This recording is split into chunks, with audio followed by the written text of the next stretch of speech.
Yo, what's up, guys? Every app on this planet has a wrap feature now. It's like I'm being assaulted by Christmas paper every single time I open up an app. It's like, boom, here's your wrapped, here's your wrapped. And I'm like, I only want wrapped on my music. Why are you doing this to me?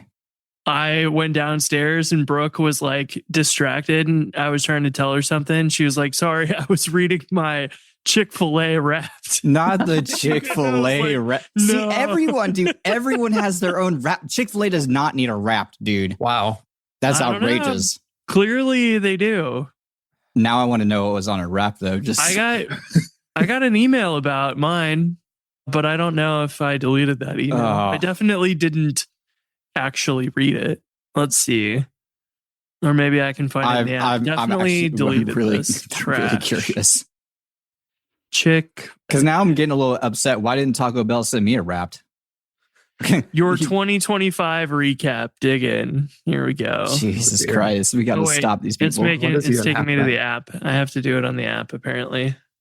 I just need to know what the statistics are. Like, they put a data person on this, bro. Like, people were paid for this.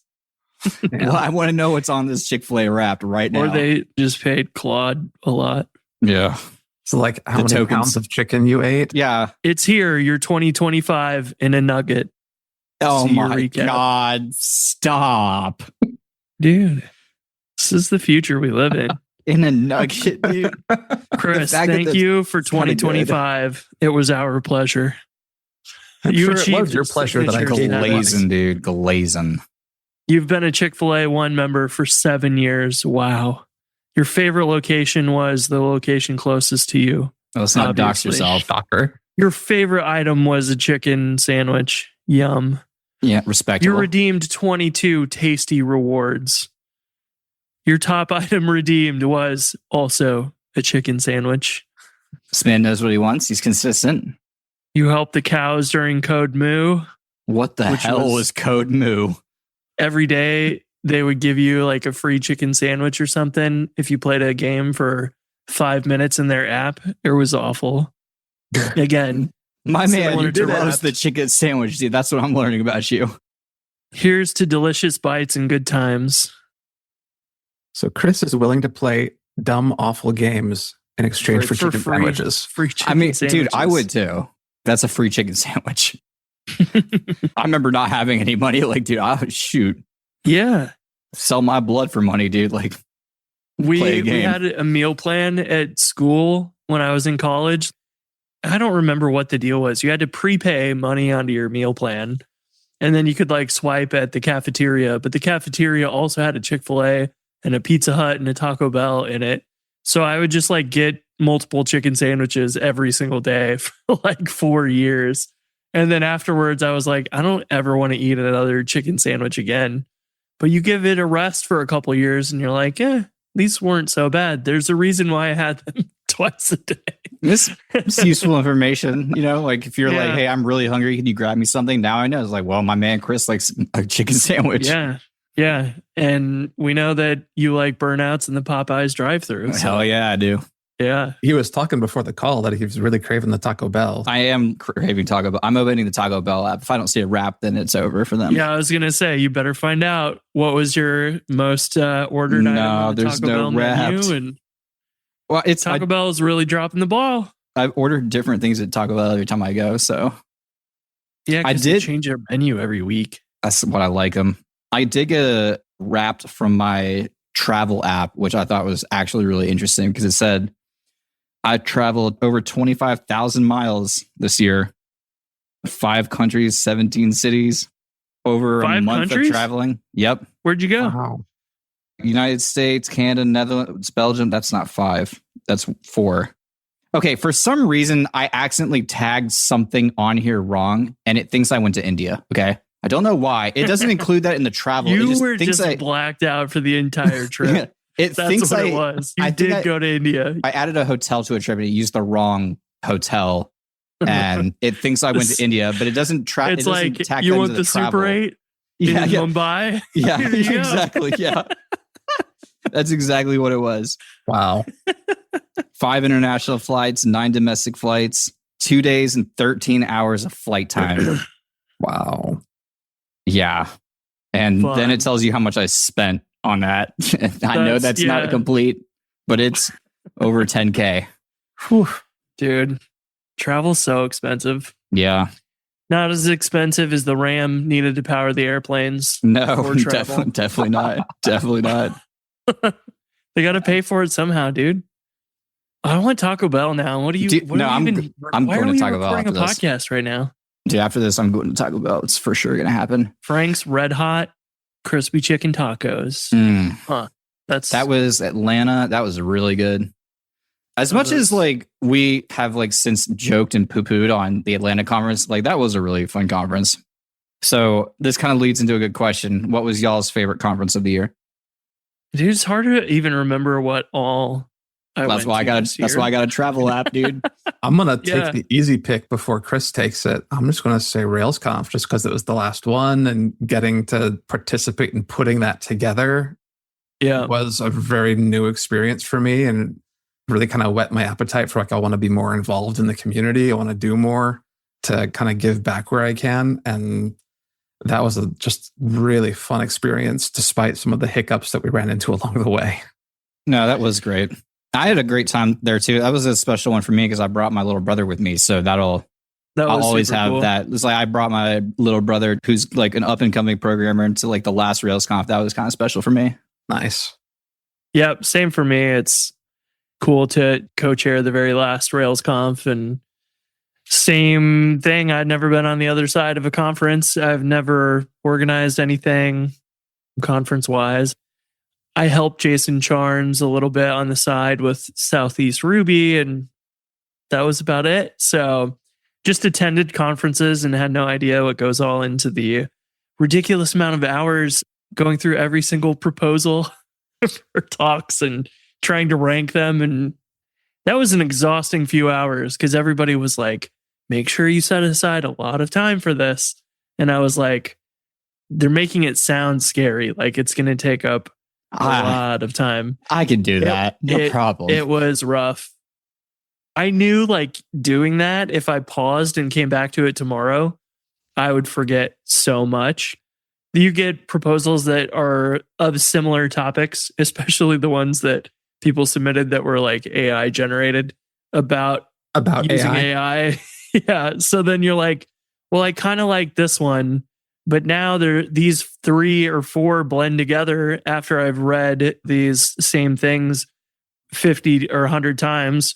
And yeah, it becomes really painful to keep track of what you thought was good or decent, but you don't know if it's good or decent unless it's really exceptional. You're like, okay, this is something I think I like, but I haven't seen enough of them at the beginning to know, do I really like it? And that way, when you go and rank them against all the other talks, eventually you really come down to like, yes, this one, I prefer this over that and whatever. And you start to finally build your list of prioritized talks or whatever. But that was a solid 6 hours straight. I know I took a break for lunch, 6 or 7? But it was like 6 or 7. Oh, my son would be screaming right now if he was home.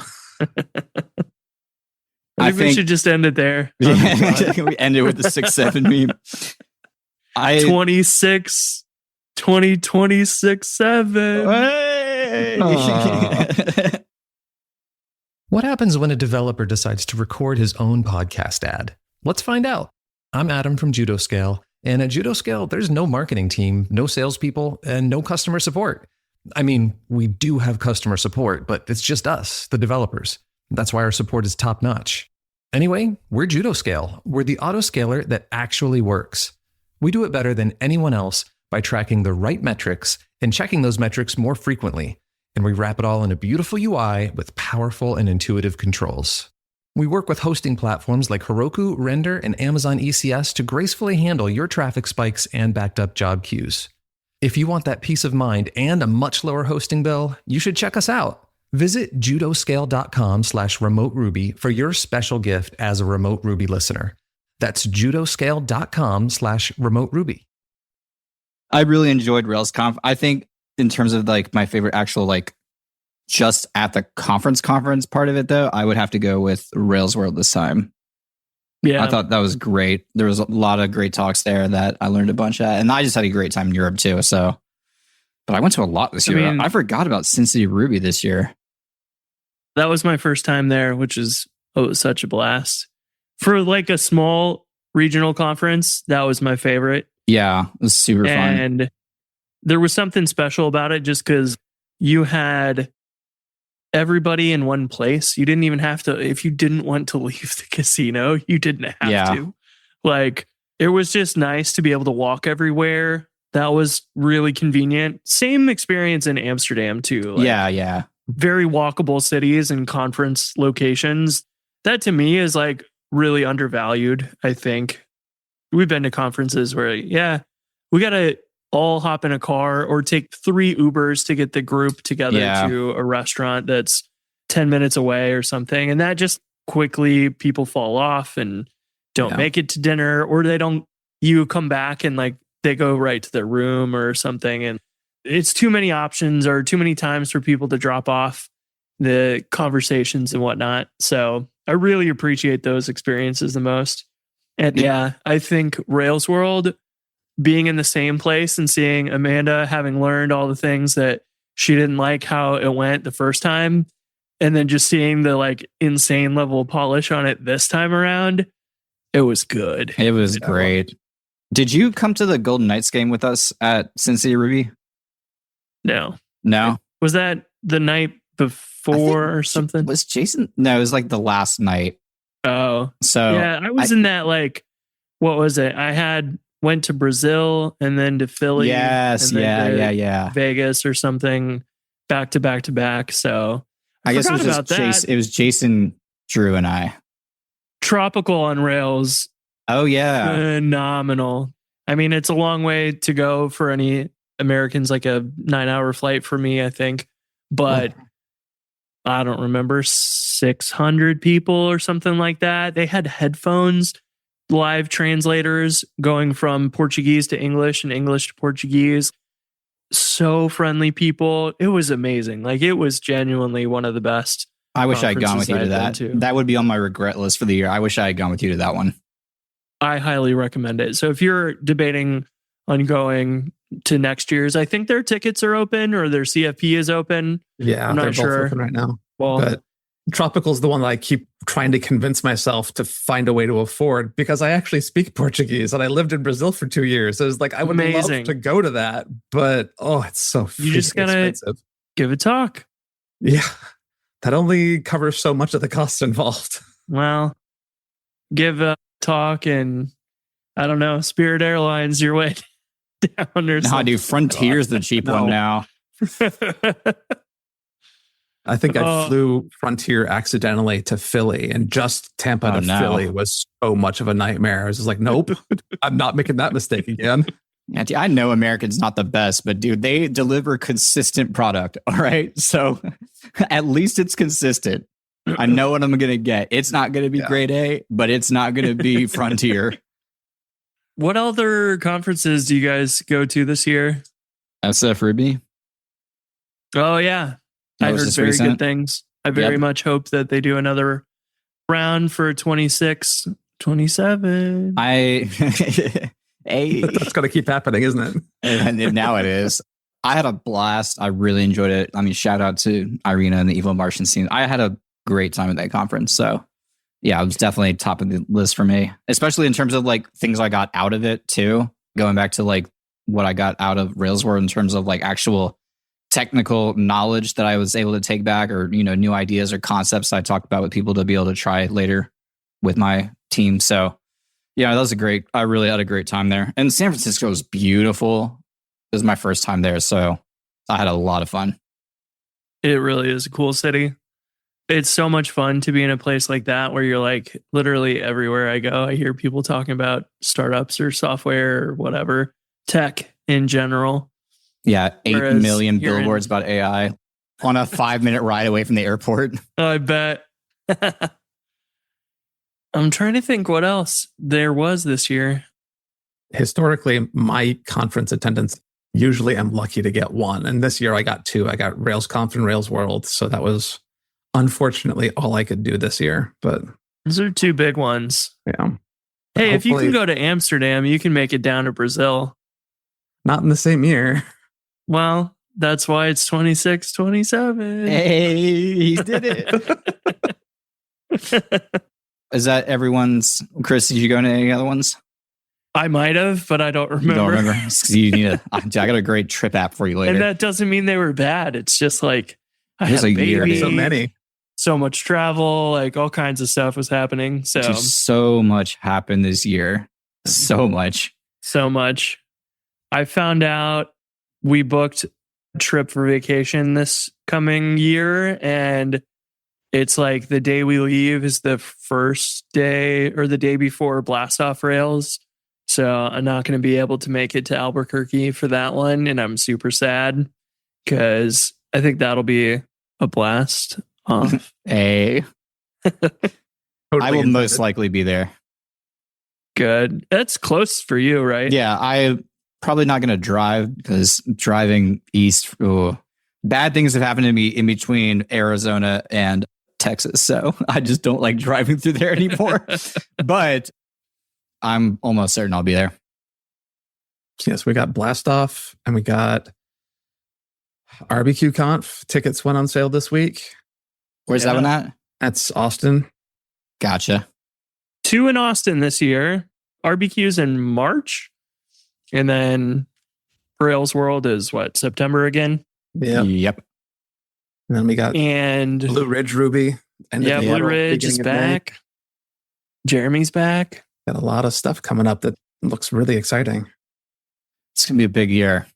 Assuming we don't all lose our jobs to AI and our government doesn't collapse. Yeah, let's see. Or we're not drafted. To the war with Venezuela. Yeah. Hey, boy, they got weapons of mass destruction. Where have I heard that line before? Let's see. Gosh.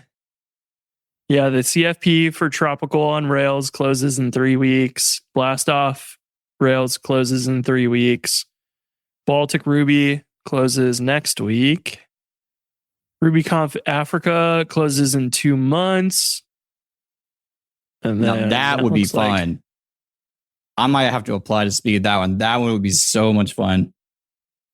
Oh, yeah. And then RubyConf is coming back in 2026 in Vegas. Forgot about that. That's been announced as well. Were there dates?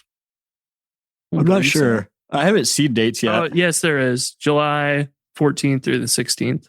That's a good time to be in Vegas, dude. Super hot. Oh, yeah. Yeah, it looks like rubyconferences.org needs to update that because that is not the dates for RubyConf 26 are not listed. So, yeah, big definitely year. Making it to Austin this year, I guess. At least once, At least once. Maybe twice. I do Texas, like barbecue. Yeah. Let's see. Our March usually, trying to think. The end of March is probably just mostly rain. Sometimes we get quite a bit of snow at the beginning of March, end of February. An excuse to get out of that, head down to sunny Texas. Be great. Yep. If their power grid holds up, you know. It remains to be seen, dude. There's a lot of time for that thing to fail. Too soon. Don't get me started on Texas, Chris. You know this is a triggering topic for me. Texas is triggering? What? I don't want to have to go in on them again. Yeah. I went on a bit of a tear the other day. I submitted to like 3 different CFPs for different conferences that are open right now. And just like, it feels so weird. One of those is tropical.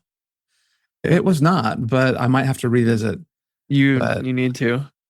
That was super duper fun. Like, I can't say enough good things about Tropical.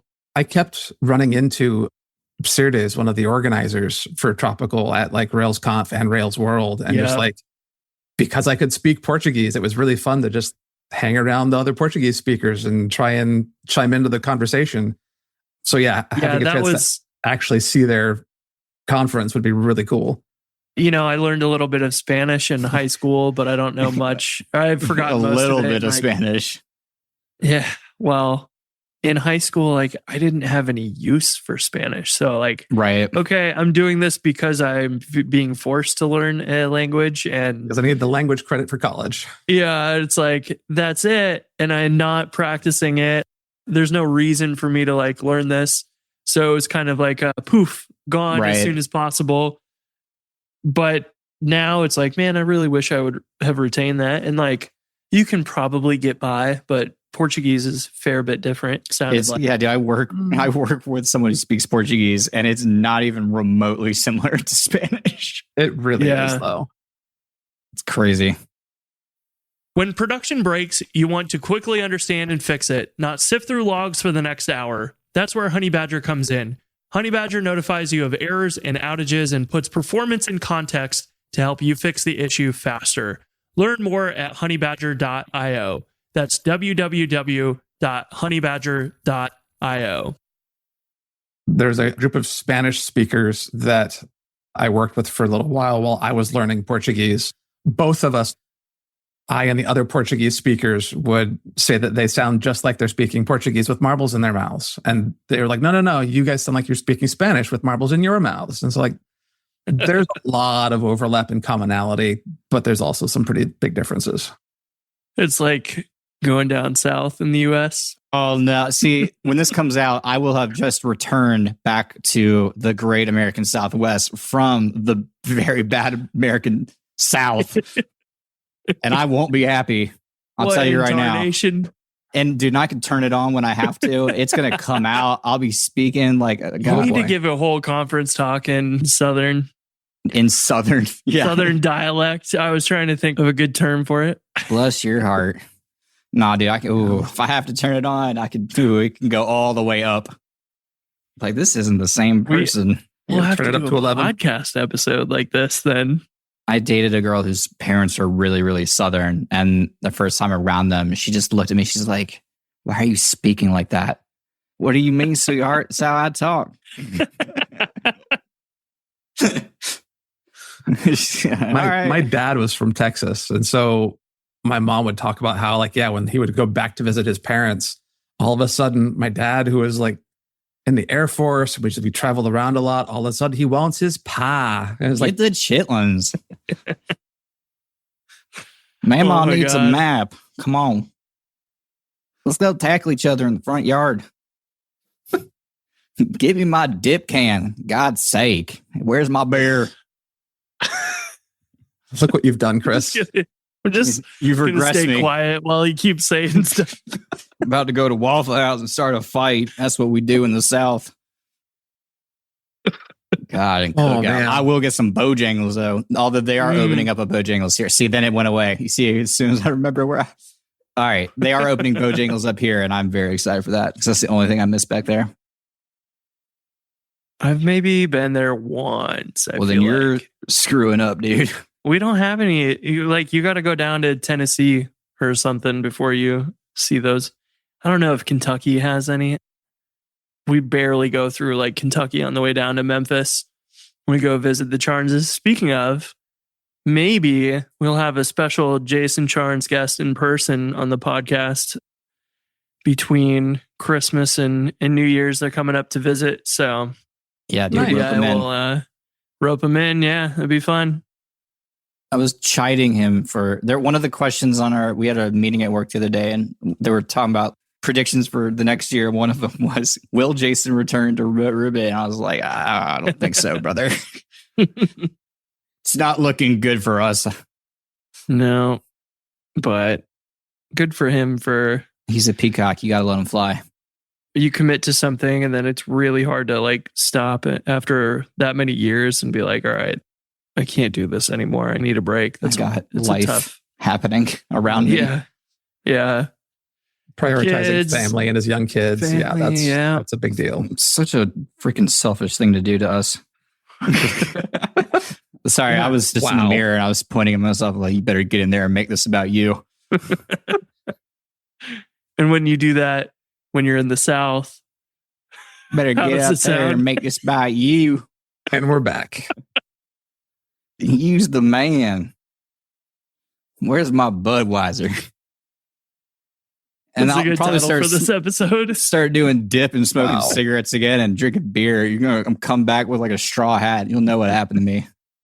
And some regressive political views. It's like, get him in the detox chamber. He's been in the South. It's beautiful. I'll tell you what. See there, it's coming out. I'll tell you what. God's country is beautiful, but damn. Just gotta stay silent and let him keep going. Yeah, so you supply. Yeah, when they slice this clip up, it's like he was the only one there. All right, just Andrew talking to himself in the mirror. I mean, it wouldn't be the first or the last time. Oh, I forgot that I was just poking around, looking at the other conferences. I forgot rubyconferences.org. Is it getting replaced at some point with, it's like merged with the rubyevents.org? That's what I thought. And now links to /events, but the Ruby conferences site still exists, just as a banner at the top. Yeah. And it is a little outdated, it looks like, without the dates for RubyConf, but maybe they're sharing the same database or something. I'm not sure. They are not, because RubyConf has dates on Ruby events.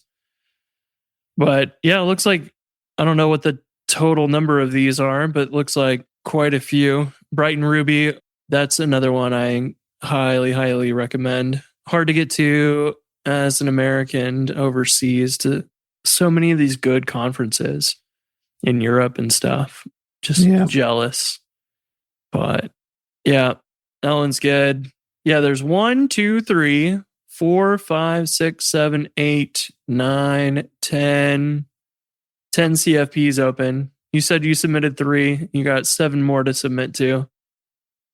So I have 10 to just think about submitting to. That's good to know. I'll keep that in mind.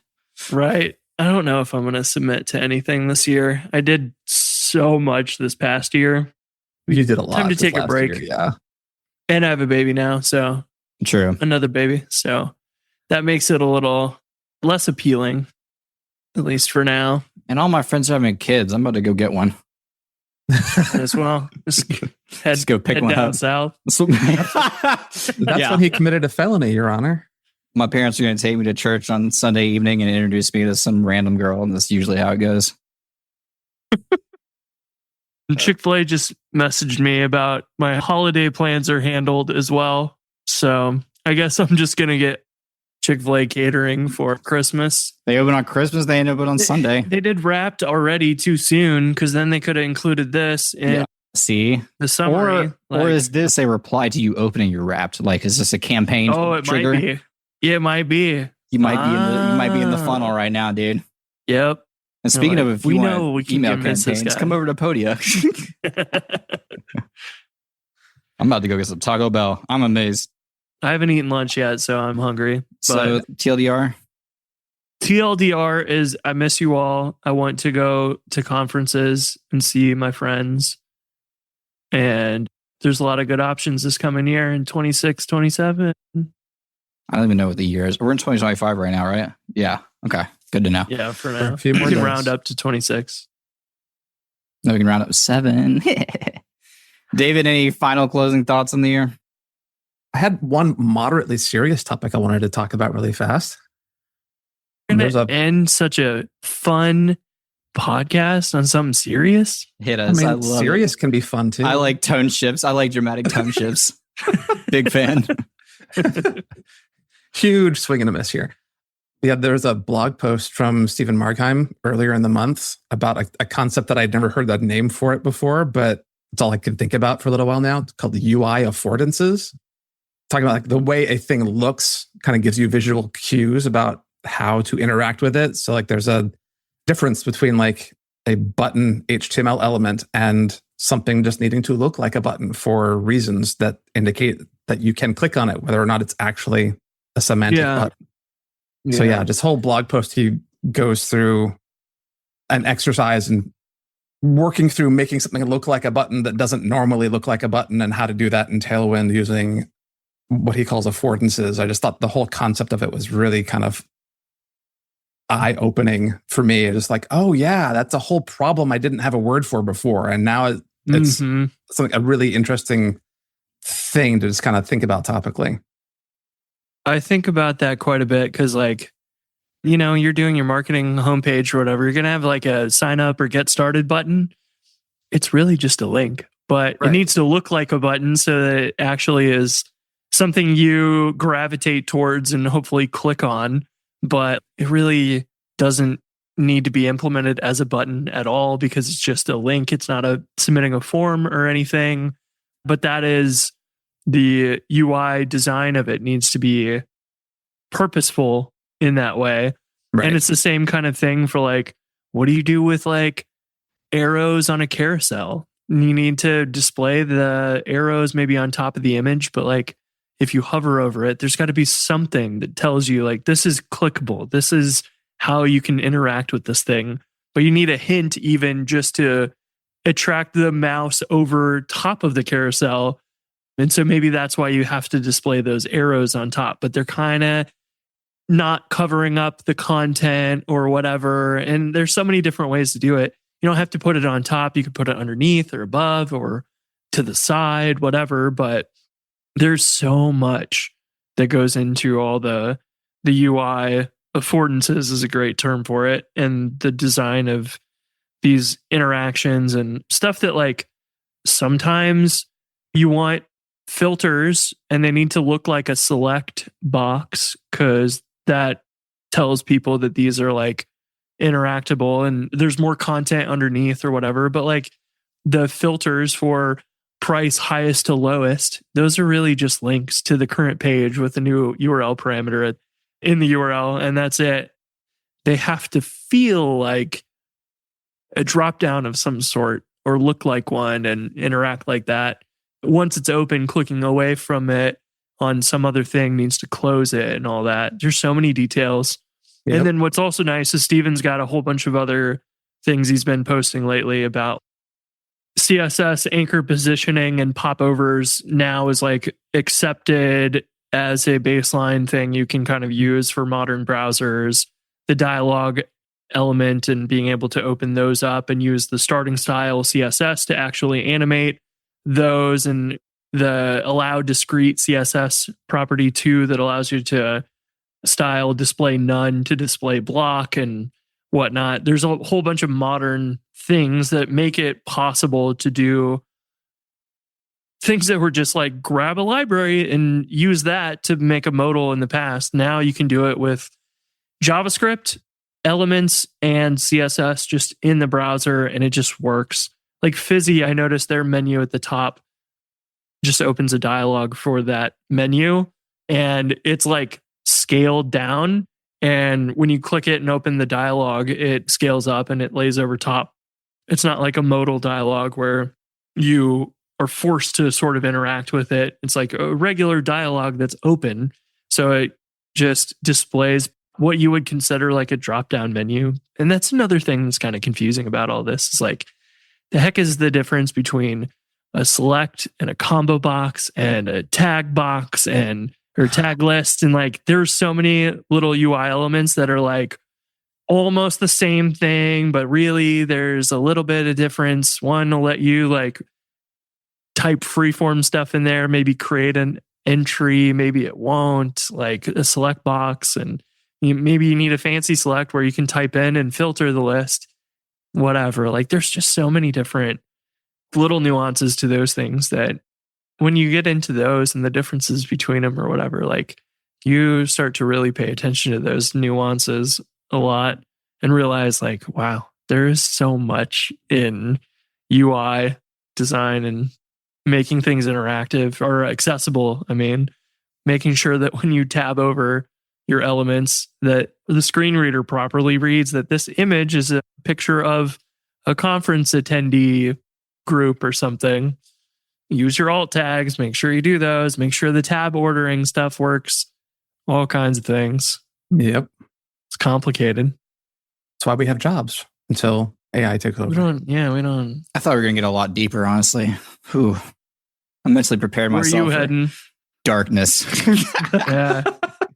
I thought we were going to the dark place. I'm so ready. Maybe next time. Webpack on the front end. Yeah, oh gosh. Yeah. Yeah. I hear the choppers, dude. I hear the choppers. Scenes turning to black and white. Cool. Well, wrap it up there. This is our Ruby Wrapped. Remote Ruby Wrapped. I did it. I brought it all the way around, dude. Remotely wrapped rubies. We just remotely wrapped your Ruby. You're welcome. And we'll see you in 2026 or 7, maybe. Or 7. Possibly 6 or 7. 6, 7. See y'all at Taco Bell.